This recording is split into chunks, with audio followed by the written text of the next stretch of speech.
Hello, I'm Bryan Hubbard. And I'm Lynne McTaggart. And we are What Doctors Don't Tell You. And welcome to this, our latest vlogcast and podcast and any other cast you can think of. Before we get going with the news, we're just on the verge of a new issue coming out in the stores across America and the UK, and this is what it looks like for those of you on the vlogcast. For those of you who aren't vlogging, Lynne, tell us a little bit about this next issue. Well, it's a really fabulous issue because it's kind of a food investigation. Mm-hmm. We've done a story that is about the main foods that prevent cancer. And this is by the famous nutritionist and food expert Ocean Robbins. And we also have an amazing story about the dangers of certain free foods. Now, lots of people are now eating gluten-free foods and sugar-free foods and fat-free foods and all kinds of free-from foods. And this gives the lowdown on the problems with a lot of those foods, that they can be actually more dangerous for you than foods that contain the original thing, even sugar. So make sure to have a look at this. We also cover things like natural treatments for eczema and lung disease. We've always got pet stories in there and how to do natural treatments for pets. We've got some amazing things about your healthy house and how to avoid a really nasty chemical that is very pervasive, and loads more. Great. Well, that looks like an essential read. So everyone should look out for that in their stores in America and the UK. In America, it's in all Whole Foods, Barnes and Nobles, and goodness knows where else, and in the UK across most of the supermarkets. So yeah, look out for your copy. And if you can't find a copy, well, it's high time you subscribed. And you can do so by going to our website, WDDTY.com. So yeah, okay, great. Well, look, without further ado, let's get on with some news. 5G mobile cell phone network is going to be rolled out across the world, certainly the Western world, by 2020. And it's going to make possible the Internet of all things. So it's going to be the whole new cutting-edge technology that's going to allow you to do everything on your phone. But there's a problem. A group of scientists and doctors are calling for a halt to the rollout of the new 5G mobile cell phone network because they say there are serious health hazards associated with the network. And the problem is, as with a lot of mobile phone research, almost none of it is being done independently. In other words, virtually all of mobile phone research is being paid for by the mobile phone, cell phone industry. And guess what? Every single time the study comes back with another clean bill of health, which isn't really convincing to a lot of nations. For example, in France, there is a ban on the use of Wi-Fi in primary schools for children under the age of 12. Similar ban is happening in Russia. Nonetheless, we're seeing this rollout happening, seems to be, because there's a lot of money involved in this. Governments around the world are taking in loads of money from the mobile cell phone operators who want the first slice of the 5G network. Anyway, these scientists have got together and they reckon that the 5G network can increase the risk of cancer, affect fertility, and cause neurological disorders such as learning and memory problems, even Alzheimer's disease. Now, the 5G appeal, as the scientists call themselves, are asking the European Union to halt the development of the new network until these independent studies are carried out. And, when there have been about 2 or 3 independent studies. One was actually paid for by the American government. And again, it came out saying that, there is a danger with these cell phones causing brain tumours. So independent studies keep coming up with these health concerns, which the cell phone industry supported research just isn't. And they say, look, this is too important. People's health is paramount, and 5G network and Internet of all things is secondary to that. And we'll have to see. I mean, we don't know what's going to happen, whether or not they're going to be listened to, but they've certainly made that demand to the EU, and we await with further interest. Absolutely. And this is just the latest in the electromagnetic field saga. There has been an underappreciation of the dangers of EMFs, and most particularly those connected with cell phones and computers, but particularly cell phones. They were driven ahead really because of the amount of money that this represents for governments. So a lot of those independent studies are minimized or attacked, not only by the cell phone companies themselves, but also by governments, because the cell phone companies have to pay them a lot of money to put up all of these cell towers, etc. So it's really important that the independent voices come through. People like George Carlos in America has been a lone voice for some of the dangers of Wi-Fi, indiscriminate use of Wi-Fi. The big problem is now it's so ubiquitous. What do you do? One of the things that you can do is turn it off at night. That is one of the really essential points with Wi-Fi. Just cut your exposure while you sleep. That makes a big difference. The other thing you can do is don't hold this up to your ear for hours at a time. Those kinds of fast-growing brain tumors, gliomas, that have been associated with cell phone use, in most cases have to do with people who talked on the phone for at least an hour or more. And that means just holding it up to your head. If you need to talk on the phone, use one of the special wires, not necessarily the ones that come with your phone, with earphones, that enable you to do that without that radiation going to your head. But it's mainly that, and try not to keep it on your body all the time. Keep it in a jacket, take it off, keep it near you but not next to you.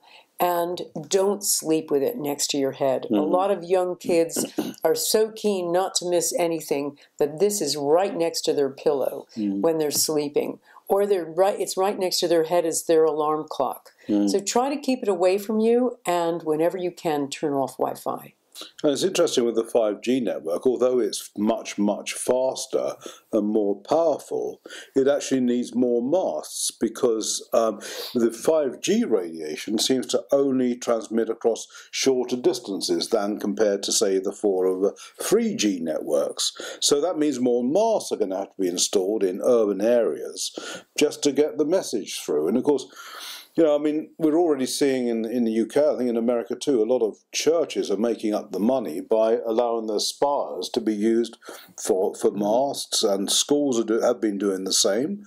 I think a lot of parents have objected to this, and oftentimes those masts have been taken down. But they'll be hunting down areas where they can put up more masts just to make this 5G technology work properly. And of course that then increases again our exposure to the EMFs.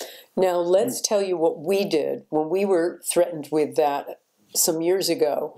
They were going to put up a phone mast basically right across the street from one of our daughter's bedrooms. So our whole neighborhood was up in arms.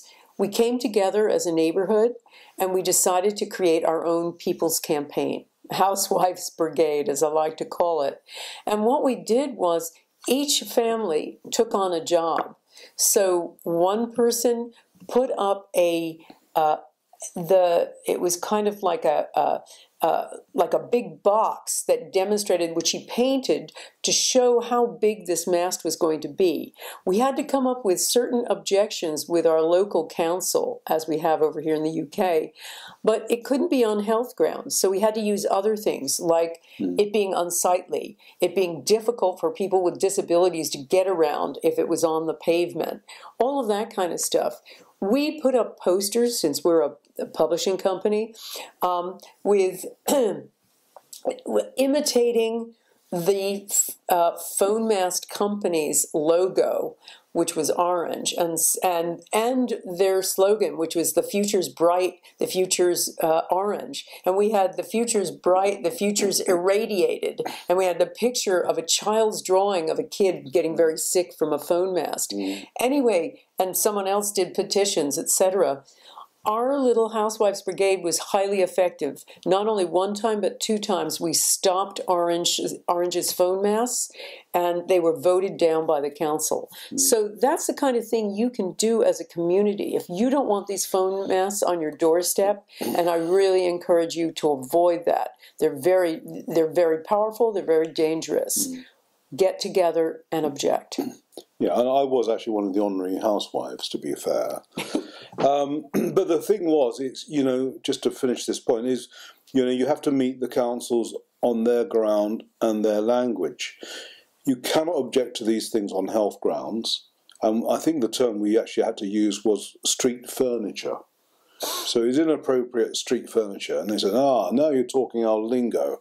We don't want that either. So there you are. That's how we won the day. But anyway, thanks very much, Lynn. Yeah, and it's important, if you are going to try to protest, study the laws about it and then fight on those grounds.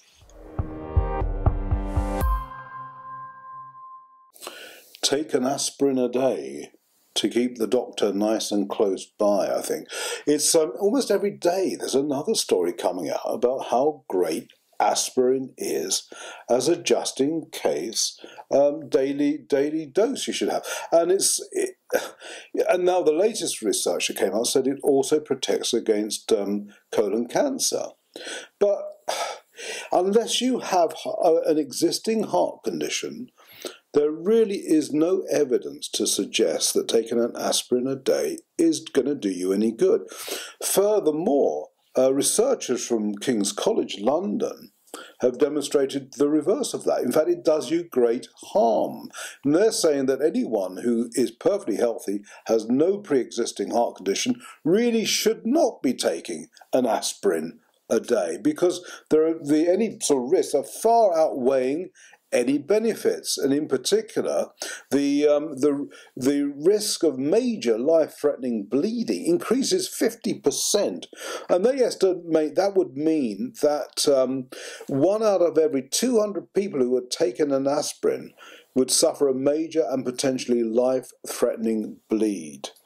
And so, you know, they're saying, look, it really isn't worth it. The risks are too great, and you're better off doing something far, you know, eat better, exercise, do whatever, but don't take an aspirin if you're well.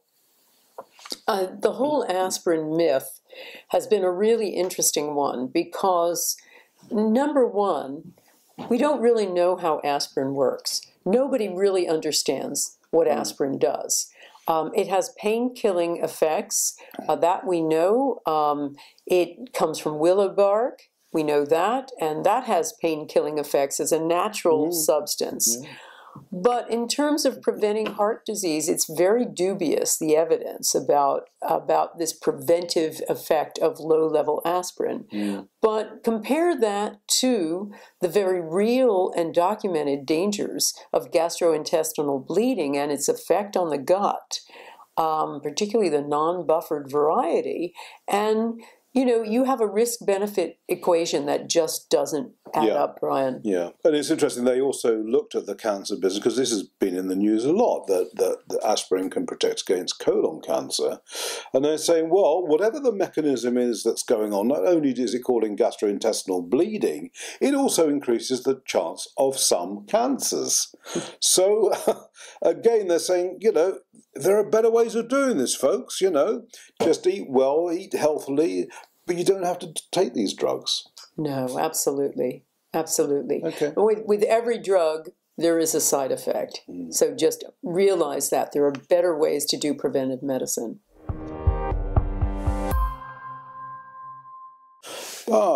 Eagle-eared amongst you will recall we talked about hypertension, high blood pressure in our last podcast. A bit more news has come out, and it's quite interesting because new research is suggesting that high blood pressure is actually the result of a zinc deficiency. And that simply taking zinc supplements could be all it needs to start normalizing your blood pressure levels. Now, zinc deficiency is quite a major thing because it's already been linked to type 2 diabetes and chronic kidney disease.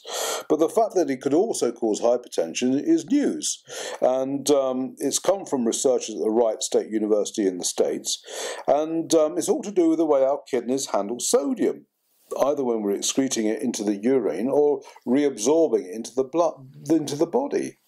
But in any event, it seems to be this link between the way sodium is processed by the body and zinc itself seems to be causing blood pressure levels to rise. So the reverse of that must also be true, that good levels of zinc in our systems mean blood pressure levels should be normal. And apparently zinc deficient people are developing hypertension and they're also excreting less sodium in their urine. And so this seems to be the link that these researchers have discovered. So I think zinc, one of the absolute key minerals that we need is I'm sure you'd like to wax lyrical about zinc for a minute, Lynne. Zinc is so important for so many different things, and this is just another demonstration of it.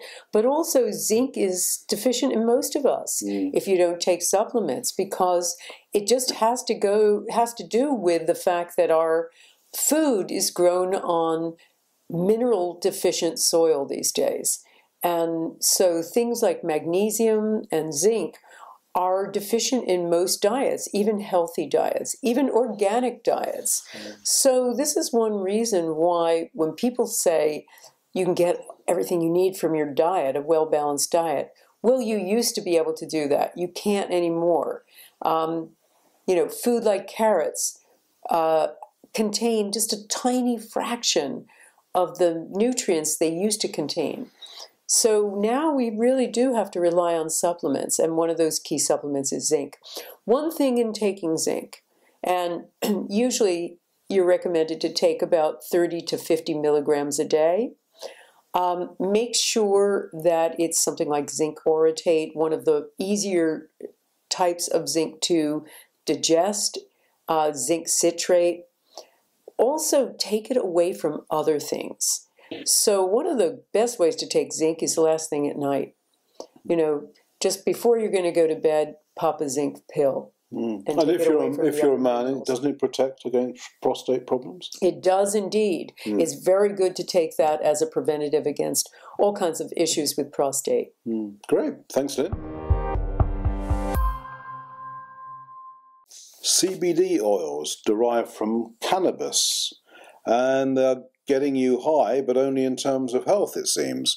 They first came to prominence really only a few years ago when it was found that they were helping a young boy, it was a young girl, Charlotte. It was Charlotte, who had endless numbers of epileptic fits every day, and her parents didn't know what to do, and they'd read something about CBD oil and epilepsy, and they really were at their wits' end. They said, well, there's nothing else we can do, and they gave CBD to Charlotte, and within days her epileptic fits started to diminish to the extent that she only has now 1 or 2 a year, when she was getting hundreds of them every week.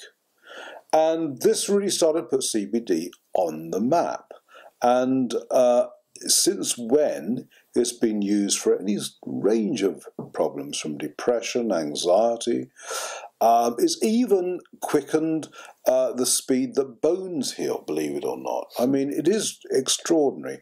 And it doesn't get you high because it doesn't contain that element of the cannabis plant.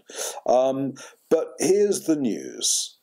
In Europe, they're now looking to clamp down on CBD products under the claim of the EU that they are novel foods. Now, a novel food, according to the European parlance, is anything that has been adopted since 1997. So, in itself, this piece of legislation is a clampdown on anything that's innovative. So anything that has really been developed or taken up since 1997 is deemed to be a novel food. CBD oils and other products fall into that category, as do chia seeds, krill oil, and vitamin K. We're also in the headlights right now, and but obviously the news is about CBD, and in the UK that trading standards have been ordered to raid stores and pull the products off the shelves. Since this news first came out, which was only just a couple of weeks ago, CBD oil sales have risen 800%. So people are already stockpiling. Yeah. So this is not the Brexit, but this is still to do with the EU, and it's all about stockpiling things that people want. So it's it's quite a concern. And I think what's really disappointing about this news is that there actually is quite a lot of research already out there. Researchers are very keen to do even more, but what is out there already is very positive, and they're not seeing adverse reactions to it. And I mean, the same thing. I mean, why pull this stuff? It's like the other week we were talking about this product was they were just kicking the doors down and just putting the products out, and they're doing the same with this. Well, why don't we just find out if it actually is doing good? I mean, research which is independent is thus far demonstrating that it is. Well, let's do more research. Don't just ban these things. Well, this is a continuation of a very highly political move that occurred back in the early part of the millennium when the European Union decided it was going to put limits on vitamins across Europe, limits on the safe highest dose on vitamins, as well as suggesting that we create a so-called level playing field. And by that, what they meant was there were certain kinds of supplements that were allowed in more liberal countries like Britain and the Netherlands, and in other countries there were lower levels allowed. So they wanted to kind of level the playing field.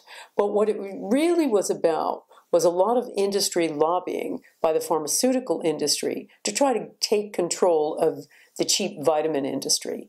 And so the people who got harmed were the quality, innovative vitamin manufacturers, usually smaller. And the people who stand to gain are the big pharmaceutical companies who are desperate to get in on the supplement market, this gigantic supplement market. So I smell a huge rat here. The EU talked about doing something about novel foods many years ago.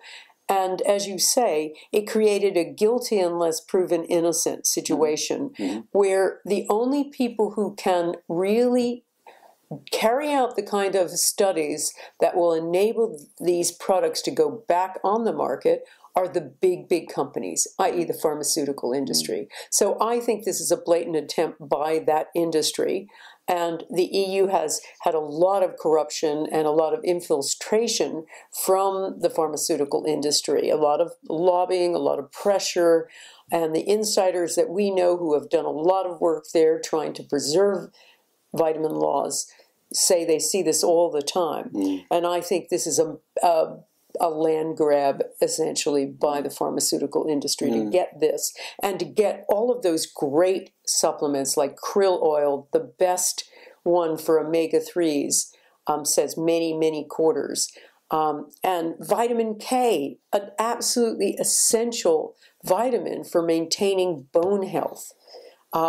And to take those off the market is nothing less than criminal. Well, there's a clue here. Another thing that CBD oil is good at is relieving pain. And guess what? In the last 4 or 5 months, the sale of painkillers, the drugs, have been falling away quite dramatically. So there, go figure. Well, we all know processed foods are bad for us. Even the Sunday Times, the UK paper, is saying that processed foods are bad for you. I mean, who'd have thunk? I mean, everyone gets this, right? Everyone gets this. But there's been an interesting piece of research that gives this an added dimension. And it's the emulsifiers in processed foods that help to balance the foods, but also extend their shelf life. But researchers have discovered that emulsifiers are causing inflammation in our gut that is passing to the brain, and it's causing all sorts of so-called mental problems, behavioral problems, anxiety, antisocial behavior. And they feel that it's the emulsifiers, who would have thought, it certainly was an unsuspected cause of all this, is actually to blame.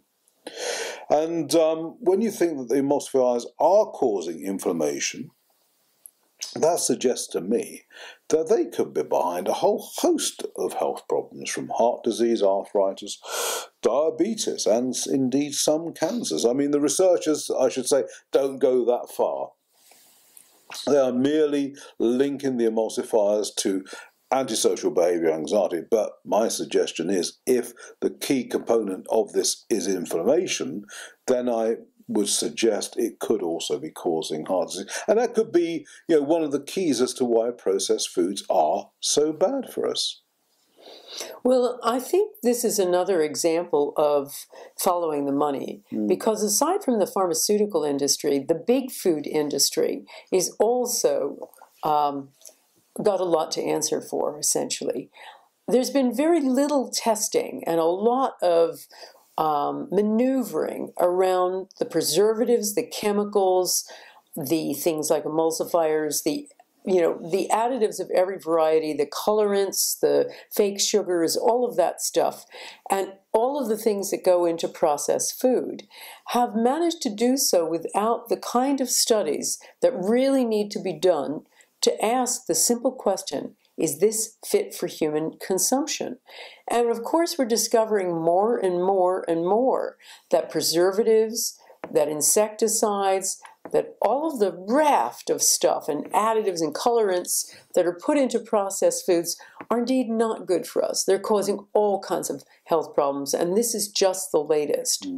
So if 1/10 of the kind of rigor that was applied to these, that is applied to things like that are really helping people, like CBD oil and vitamins, then you'd see a lot of this stuff disappearing off the shelves. But there's one very simple rule of thumb. Don't eat anything that is processed, that is added to, that is enhanced in any way interfered with. Just one simple thing. Cook from scratch, and you will be healthy. Great. Well, thank you, Lynne.